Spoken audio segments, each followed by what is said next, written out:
Welcome to Aman classes. दोस्तों, Aman classes के YouTube channel पर आपका स्वागत है। प्यारे दोस्तों, कैसे हैं आप सभी का स्वागत है एक बार पुनः रीजनिंग की मोस्ट इंपॉर्टेंट क्लास में। तो दोस्तों, हमारी रीजनिंग की क्लासें चल रही थी जिसमें हमने बहुत सारे पार्ट कंप्लीट कर लिए थे। आज एक और पार्ट्स पर आपका स्वागत है। तो चलिए दोस्तों, स्टार्ट करते हैं अपनी रीजनिंग की मोस्ट इंपॉर्टेंट क्लास को। इससे पहले जितने भी साथी चैनल पर नए हैं वो चैनल को ज्यादा से ज्यादा लाइक शेयर सब्सक्राइब कर देना और बेल आइकन को प्रेस कर देना। दोस्तों, हमारी रोज यहाँ पर कंपटीशन से रिलेटेड क्लासें चलती है, तो दोस्तों कॉपी पेन साथ में लेकर बैठ जाओ। कितने क्वेश्चन सही कर पा रहे हो मुझे कमेंट में जरूर बताना। तो चलिए दोस्तों, स्टार्ट करते हैं अपनी रीजनिंग की मोस्ट इंपॉर्टेंट क्लास को। और देखिए आज का अपना पहला क्वेश्चन, यदि जेड का अर्थ क्या होता है, मल्टीप्लाई होता है, वाई का अर्थ प्लस होता है, और ए का अर्थ क्या कर दिया दोस्तों, इसने भाग कर दिया, और सी का अर्थ इसने क्या कर दिया, माइनस कर दिया। तो 27y 3z 12a 4 बराबर क्या होगा। तो दोस्तों अब हम थोड़ा सा अपना लेवल क्या करेंगे, थोड़ा थोड़ा अपना लेवल बढ़ाएंगे, जिससे कि क्या है दोस्तों, हमारा जो माइंड है दोस्तों वो क्या है, रीजनिंग के प्रति सेट हो जाए और हम हर क्वेश्चनों को एकदम मजे से सॉल्व कर सकें। इसलिए हमें क्या है दोस्तों, लेवल बढ़ाना पड़ेगा। तो देखिए प्यारे दोस्तों, यहाँ क्या किया इसने, जेड का अर्थ तो वाई दे दिया और वाई का अर्थ क्या किया, प्लस कर दिया। तो यहाँ पर 27 + 3 करेंगे सबसे पहले, यहाँ तक सोल्व हो गया। इसके बाद देखिए इसने जेड किया है, तो जेड का अर्थ होता है मल्टीप्लाई, तो मल्टीप्लाई कर दिया। फिर इसने 12 कर दिया, और यहाँ देखिए इसने ए का अर्थ क्या किया है, भाग किया है। तो 12 माँ भाग 4 हो गया, और अब बराबर में आ गया। तो देखिए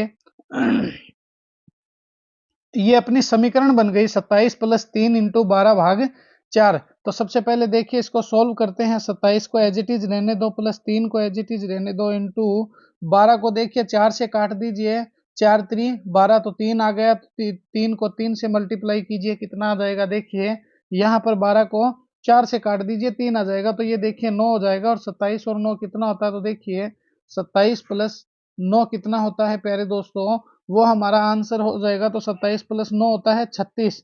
36 ऑप्शन में कहीं है क्या, तो 36 आपको जहां नजर आ रहा है वही अपना आंसर है। तो दोस्तों 36 कहां पर आ रहा है, 36 मेरे को सर बी में नजर आ रहा है, तो बी मेरा क्या है, करेक्ट आंसर हो जाएगा। समझे क्या इस बात को। तो देखिए दोबारा समझाता हूँ, 27 है, फिर इसके बाद देखिए वाई का अर्थ प्लस है, प्लस आ गया, फिर देखिए 3 आ गया। फिर दोस्तों जेड को इसने क्या कहा है, तो यहाँ देखिए इसने जेड को मल्टीप्लाई कहा है, तो 3 से मल्टीप्लाई कर दिया, उसके बाद 12 कर दिया। फिर दोस्तों इसने ए को क्या कहा है, यहाँ देखिए भाग कहा है, भाग दे दिया किसका, 4 का। तो 4 से 12 को काट दीजिए, 3 आ गए, तो 27 है, फिर प्लस 3 है, फिर प्लस 3 है। तो दोस्तों 3 और 3 कितने हो गए, 6 हो गए। तो 27 + 6 कितने हो जाते हैं दोस्तों, तो 27 और 6 जो होंगे दोस्तों वो क्या है, देखिए इंटू 3, तो 27 है। फिर देखिए 6 नहीं है, सॉरी दोस्तों, 3 को 3 से मल्टीप्लाई किया, 9 आ गया। तो 27 + 9 अपने कितने हो जाएंगे, 27 + 9 हो जाएंगे दोस्तों 36, और ये 36 ही क्या होगा, अपना करेक्ट आंसर हो जाएगा। वो मेरे से देखने में गलती हो गई थी, इसलिए प्लस नहीं है, ये मल्टीप्लाई है। तो गुणा करने पर दोस्तों कितने हो जाएंगे, तो 3 को 3 से गुणा करने पर 9 हो जाएंगे, तो 27 + 9 हो जाएंगे 36। तो ये 36 क्या है, अपना करेक्ट आंसर है। देखिए कितनी ईजी है रीजनिंग, मगर दोस्तों बस वही बात के समझने में हम कंफ्यूजन कर जाते हैं। चलिए इस क्वेश्चन की तरफ चर्चा करते हैं। पहले दोस्तों देखिए क्वेश्चन क्या कह रहा है अपने को, निम्नलिखित प्रश्नों में दिए गए विकल्पों में से प्रश्न चिन्ह के स्थान पर आने वाली संख्या को चुनिए। तो इनमें से वो कौन सी संख्या है जो नीचे इस बॉक्स को पूरा कर दे। तो वैसे मैंने आपको दोस्तों कहा था, या तो आप यहाँ से इसका जोड़ा बनाओ, यहाँ से ना बने तो फिर यहाँ से इसका जोड़ा बनाओ, मगर बनाओ।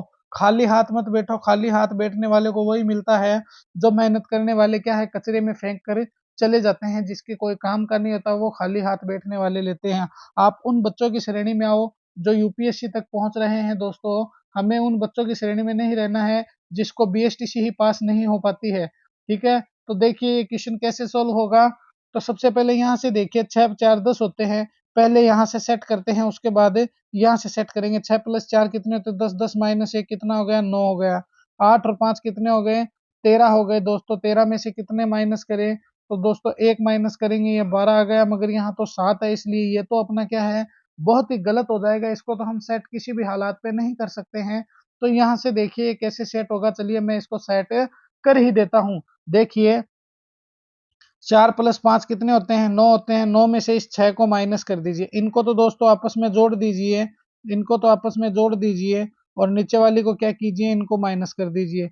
4 और 9 कितने होते हैं प्यारे दोस्तों, तो 4 और 5 सॉरी, देखिए इसको 4 और 5, 4 + 5 कीजिए, कितने आए? 9 आए। 9 में से -6 कर दीजिए, कितने आए?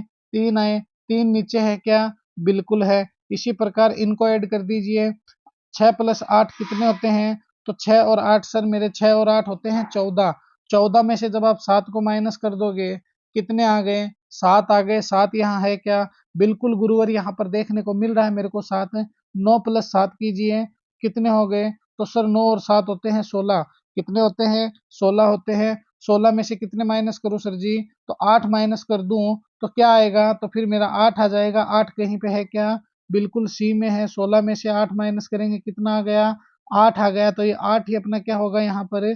करेक्ट आंसर है, हो जाएगा। इस तरह से दोस्तों क्या है, थोड़ी थोड़ी मेहनत करके जब तुम हैबिट बनाओगे दोस्तों, जैसे ही मैं आपको पढ़ा दूं उसके बाद दोस्तों इस क्लास को देखने के बाद इस क्लास को रिपीट करके देखना, और रिपीट करके देखना अगर आपको क्वेश्चन सोल्व करना नहीं आ रहा है दोस्तों, तो स्टार्ट क्लास में ही जैसे मैं आपको सोल्व करा रहा हूँ ठीक उसी प्रकार से आप इसको दोबारा सोल्व करना।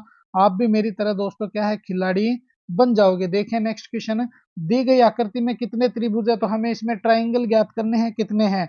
तो सबसे पहले देखिए, एक तो ये हो गया, दूसरा ये हो गया, तीसरा ये हो गया, चौथा ये हो गया, कितने हो गए? 4 हो गए।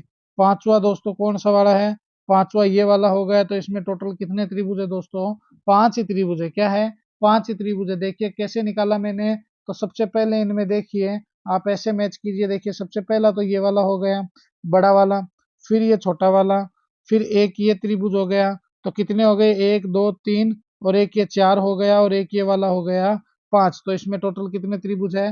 5 त्रिभुज, और ये 5 ही अपना क्या हो जाएगा? करेक्ट आंसर है, हो जाएगा। तो 5 इज द करेक्ट आंसर। देखिए नेक्स्ट क्वेश्चन पे चर्चा करते हैं। बहुत ही शानदार क्वेश्चन है प्यारे दोस्तों। निम्नलिखित प्रश्नों में दिए गए विकल्पों में से लुप्त अंक को ज्ञात कीजिए। तो हमें क्या है, इनमें से लुप्त अंक ज्ञात करना है। वो कैसे करेंगे? तो देखिए सबसे पहले हम ऐसे करके देखते हैं। 5 + 5 किया, कितने आए? 10 आए। 10 + 2 किया, कितने आए? 12 आए। 12 + 12 किया, कितने आए? 24 आए। 24 + 2 किया, कितने आए? 26 आए। 26, अब क्या करें दोस्तों, 26 को दुगुना कर दें क्या? तो 26 दूनी होते हैं 52 आए। 52 + 2 किया, कितने आए? 54 आए। तो दोस्तों एक तो ये सीरीज बन रही है, तो यहाँ पर अपने कितने निकाल रहे हैं?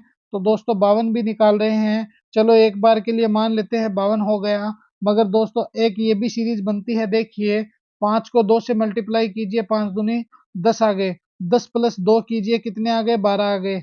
12 को 2 से मल्टीप्लाई कीजिए, कितने आ गए? 24 आ गए। 24 + 2 कीजिए, कितने आ गए? 26 आ गए। 26 को 2 से मल्टीप्लाई कीजिए, कितने आ गए? 52 आ गए। तो 52 जो है अपना करेक्ट आंसर हो जाएगा। 52 + 2 करेंगे, कितने आ गए? 54 आ गए। तो दोस्तों या तो तुम इसको क्या है, डबल कर दो, फिर इसमें 2 ऐड कर दो, फिर इसको डबल कर दो, फिर इसमें 2 ऐड कर दो, फिर इसको डबल कर दो और इसमें 2 ऐड कर दो। तो चाहे तो आप इनको प्लस के नियम से निकाल सकते हो, चाहे इनको 2 से मल्टीप्लाई करके +2 करके भी निकाल सकते हो। दोनों तरह से मैंने आपको समझाया है। तो जैसा आपको अच्छा लगे, जैसी आपकी इच्छा हो, उस तरह से निकाल ले। तो देखिए अब अपन नेक्स्ट क्वेश्चन पे चर्चा करते हैं। प्यारे दोस्तों कितना शानदार क्वेश्चन है ये। एक अनुकरण दिया गया है जिसमें से एक पद लुप्त दिए गए हैं। विकल्पों में से वही सही विकल्प चुनिए जो अनुक्रम को पूरा कर दे। तो सबसे पहले देखिए टी है, फिर क्यू है, फिर एन है, फिर के है, फिर क्या आएगा पता नहीं, फिर ई है। तो ये दोस्तों कैसे सोल्व होगा? तो इसमें दिमाग लगाइए कि टी से क्यू कैसे बन रहा है। तो देखिए पी, फिर आ गया क्यू, फिर आ गया आर, फिर आ गया एस, फिर आ गया टी। तो टी, फिर पीछे देखिए P Q R S T. तो देखिए ये जो टी है फिर क्यू आया, इसका मतलब दोस्तों -3 कर दिया इसने। क्या कर दिया? -3 कर दिया। अब देखिए एन की तरफ चलिए, एन ओ पी क्यू, तो यहां से भी दोस्तों इसने -3 कर दिया। क्या कर दिया? -3 कर दिया। यहां से के की तरफ चलिए, जे के एल एम एन, तो यहाँ पर भी दोस्तों कितने हो गए? -3 हो गए। तो के का -3 क्या होगा दोस्तों? तो के का -3 दोस्तों एच आई जे के, तो यहाँ पर क्या आ जाएगा? एच आ जाएगा। ये मैं आपको इसलिए पढ़ पढ़ के बता रहा हूँ जिससे कि आपको क्या है दोस्तों, रीजनिंग थोड़ी थोड़ी जो रीजनिंग में एबीसीडी काउंट करते हैं वो भी समझ में आने लग जाए। वरना ऐसे में लिख दूंगा यहाँ पर एच कर लो, यहाँ पर -3 कर दिया, यहाँ पर ये कर दिया, यहाँ पर वो कर दिया, तो उसमें आप कभी समझ नहीं पाओगे। तो दोस्तों यहाँ पर देखिए इसने यहाँ पहले -3 किया, फिर -3 किया, फिर -3 किया, फिर से हमने -3 करके यहाँ पर एच ले आए। एच के बाद -3 करोगे तो ई आ जाएगा। तो दोस्तों यहाँ पे जो एच बनेगा वो एच अपना क्या बनेगा, करेक्ट आंसर बनेगा। देखिए कितनी इजी रीजनिंग होती है। देखिए नेक्स्ट क्वेश्चन पे चर्चा करते हैं प्यारे दोस्तों, बहुत ही शानदार क्वेश्चन है। निम्नलिखित प्रश्नों में दिए गए विकल्पों में से विषम शब्द को चुनिए, तो इनमें से कौन सा वो शब्द होगा जो विषम होगा, तो वो विषम शब्द अपने को निकालना है। तो देखिए बहुत ही ध्यान से देखिए, देखिए वर्ग या वर्ग की भुजा क्या होती है, सेम होती है। क्या होती है, सेम होती है या समान होती है। इसी प्रकार समषटभुज है, तो इसकी समषटभुज की जो सारी भुजा है वो दोस्तों क्या है, सेम है। इसी प्रकार बाहु त्रिभुज है, तो इस त्रिभुज की दोस्तों क्या होगी, सारी की सारी भुजाएं सेम होगी। मगर क्या दोस्तों आयत की भुजा सेम होती है, नहीं सर बिल्कुल नहीं होती है। तो इसलिए आयत अपना क्या हो जाएगा, करेक्ट आंसर हो जाएगा, क्योंकि आयत ही इसमें क्या है दोस्तों, विषम अक्षर है। क्या है इसमें, आयत विषम अक्षर है। अब देखिए बहुत ही शानदार एक और क्वेश्चन आपके सामने टपक के आ गया है। निम्नलिखित प्रश्नों में दिए गए विकल्पों में से संबंधित शब्द को चुनिए, तो इनमें आपस में क्या रिलेशन है, वो रिलेशन हमें क्या है दोस्तों, ज्ञात करना है। वो हमें भी ज्ञात नहीं है। तो देखिए सबसे पहले आप ये दिमाग लगाइए कि ये 9 है, इस 9 से 7 to 8 कैसे बना, समानुपात 10 हो गया। 10 से यहाँ पर क्या आएगा वो भी मुझे ज्ञात नहीं है। देखिए मैं अगर 9 को 10 से भी मल्टीप्लाई करूं, 9 को 10 से मल्टीप्लाई करूं तो 900 आता है।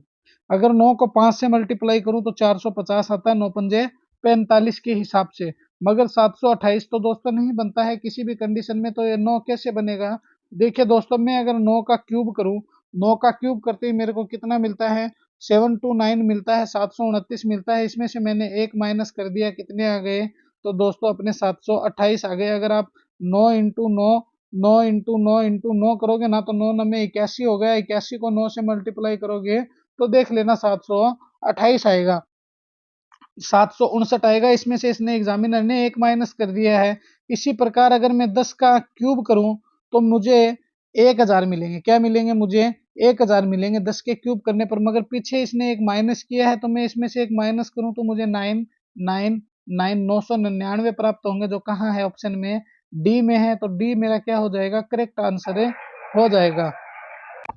इस क्वेश्चन के हिसाब से दोस्तों 999 जो होंगे वो अपने करेक्ट आंसर होंगे, क्योंकि 9 का क्यूब करके इसने -1 किया है। तो यहाँ पर इसने 10 दे दिया, मैं 10 का क्यूब करके -1 करूंगा तो 999 मेरे को क्या है, प्राप्त हो जाएंगे, जो कि अपने करेक्ट आंसर होंगे। देखिए कितनी शानदार क्वेश्चन है की सीरीज अपनी चल रही है। तो दोस्तों इस चैनल को आप दबा के शेयर कर देना, क्योंकि हमें तो आप ही के लिए मेहनत कर रहा हूँ दोस्तों। अमन क्लासेस को यूट्यूब चैनल नहीं है दोस्तों, अमन क्लासेस हम सबका परिवार है दोस्तों। और इस परिवार के जितने भी सदस्य हैं वो संयम बनाए रखें। और आपको कौन सी क्लासें चाहिए मेरे को जरूर कमेंट में बता देना, वही क्लासें मैं अवेलेबल करवा दूंगा। तो देखिए निम्नलिखित प्रश्नों में दिए गए विकल्पों में से संबंधित शब्द को चुनिए, तो इनमें क्या आपस में संबंध है वो हमें निकालना है। तो देखिए बहुत ही इजी है। जिस प्रकार से हॉकी है उसमें दोस्तों क्या काम में लिया जाता है, स्टिक को काम में लिया जाता है। किसमें, हॉकी में स्टिक को काम में लिया जाता है। तो बैडमिंटन के लिए दोस्तों क्या काम में आता है, तो ध्यान रखना रैकेट काम में आता है। क्या आता है, रैकेट काम में आता है। क्योंकि हॉकी के काम में स्टिक को लेते हैं मारने के लिए, तो बैडमिंटन में कौन सा काम आएगा, बल्ला आएगा। बल्ला क्रिकेट में आता है। कोर्ट आएगा, कोर्ट तो दोस्तों पहनने का है। गेंद आएगी, गेंद तो दोस्तों क्रिकेट में फेंकने की है। मगर दोस्तों जो रैकेट है वो इसमें काम में लिया जाता है। तो इसके हिसाब से रैकेट जो होगा वो क्या होगा, करेक्ट आंसर होगा। चलिए नेक्स्ट क्वेश्चन की तरफ चर्चा करते हैं प्यारे दोस्तों। नेक्स्ट क्वेश्चन अपने को क्या कह रहा है वो देखिए, निम्नलिखित प्रश्नों में दिए गए विकल्पों में से संबंधित अक्षरों को चुनिए, तो इनमें क्या संबंध है। जैसे ए से सी बन गया, जेड से एक्स बन गया, उसके बाद एम से क्या बनेगा और एन से क्या बनेगा वो हमें निकालना है। तो देखिए इस क्वेश्चन को ध्यान से। तो ए है दोस्तों, ए बी सी, या चाहे तो +1 बोल दो क्योंकि बीच में बी आ रहा, चाहे +2 बोल दो, 2 नंबर पे सी आता है। तो जब आप ए में +2 करोगे तो क्या आ गया, सी आ गया। इसी प्रकार दोस्तों क्या करोगे आप, जेड एक्स है तो WXYZ, बीच में वाई आ रहा है तो यहाँ पर -2 करोगे तो एक्स आ गया। इसी प्रकार दोस्तों जब आप एम में +2 करोगे तो MNL, तो क्या MNO आ जाएगा दोस्तों, क्या आ जाएगा, ओ आ जाएगा। उसी प्रकार एन में -2 करोगे दोस्तों तो JKLM तो दोस्तों क्या आ जाएगा, एल आ जाएगा। देखिए कितने बच्चों की तरह हम पढ़ पढ़ के क्वेश्चन सोल्व करते हैं। तो ओ और एल क्या होगा, अपना करेक्ट आंसर होगा। ये आपको कहाँ नजर आ रहा है, मेरे को बी में नजर आ रहा है। तो मैं बी को क्या करूंगा दोस्तों, करेक्ट आंसर मेरा समझूंगा, क्योंकि बी ही मेरा क्या होगा, करेक्ट आंसर होगा। देखें नेक्स्ट क्वेश्चन, बहुत ही शानदार क्वेश्चन है दोस्तों। वह आरेख जो नीचे दिए गए वर्गों के बीच को संबंध का निरूपण करता है दोस्तों, क्या होगा? देखें पहले सांप है, फिर मगरमच्छ है, फिर सरीसृप है। ये दोस्तों, ये आपको अगर पढ़ना है ना इनकी डिटेल, तो आपको जनरल साइंस पढ़नी पड़ेगी। जनरल साइंस में भी दोस्तों जूलॉजी का अध्ययन करना पड़ेगा। जनरल साइंस से कुछ नहीं होता है दोस्तों, जो साइंस के स्टूडेंट है वो ही जानते हैं सरीसृप किसको कहते हैं। तो एक बात को ध्यान रखना, जमीन पर रेंगने वाले जो जीव होते हैं, जो जमीन पर रेंगते हैं, वो किसकी श्रेणी में आते हैं? सरीसृप की श्रेणी में आते हैं। किसकी श्रेणी में? सरीसृप। छिपकली, मगरमच्छ, सांप वगैरह जो भी है, ये क्या है? सरीसृप है। तो सबसे पहले ध्यान में रखना कौन बनेगा? सरीसृप बनेगा। अब इसके बाद देखिए, एक सांप है, एक मगरमच्छ है। सांप का मगरमच्छ का कोई ताल्लुकात है क्या? कोई भी ताल्लुकात नहीं है। सांप के बारे में तो एक कहावत प्रसिद्ध है कि पानी में रहकर मगरमच्छ से बैर कभी नहीं लेना चाहिए। सांप के बारे में नहीं दोस्तों, मगरमच्छ के बारे में। मगरमच्छ ज्यादातर जमीन पे भी रहते हैं, दलदली इलाकों में भी रहते हैं, समुद्र में भी रहते हैं, नहरों में भी रहते हैं, और झीलों में भी पाए जाते हैं, और नदियों में भी पाए जाते हैं। सांप एक नॉन वेजिटेरियन जीव है, इसको प्योर खाने को मांस चाहिए। और एकमात्र ऐसा जीव मगरमच्छ कहाँ पर है दोस्तों, जो पूर्णतः वेजिटेरियन मगरमच्छ है। और वो मगरमच्छ किसी ऐसी वैसी जगह पर नहीं है दोस्तों, एक बहुत ही प्रसिद्ध मंदिर में पाला हुआ है। तो वो मगरमच्छ किस मंदिर में है, वो मुझे आप कमेंट में जरूर बताना कि दुनिया का एकमात्र ऐसा मगरमच्छ देखने को मिला है जो पूर्णतः वेजिटेरियन है। तो देखिए दोस्तों, सांप अलग है और मगरमच्छ अलग है, लेकिन दोनों ही क्या है दोस्तों, सरीसृप की श्रेणी में आते हैं। तो ये कहाँ पर है? तो ये बी में है, इसलिए बी अपना क्या हो जाएगा, करेक्ट आंसर हो जाएगा। तो ये थी दोस्तों टू डे की अपनी रीजनिंग की मोस्ट इंपोर्टेंट क्लास। कैसी लगी ये क्लास मुझे कमेंट में जरूर बताना। और प्यारे दोस्तों, अमन क्लासेस के यूट्यूब चैनल को दोस्तों शेयर करने में कोई कमी मत छोड़ना। मिलेंगे इसी दोस्त और जुनून के साथ दोस्तों। चैनल को सब्सक्राइब कर देना, बेल आइकन को प्रेस कर देना। जय हिंद, जय भारत।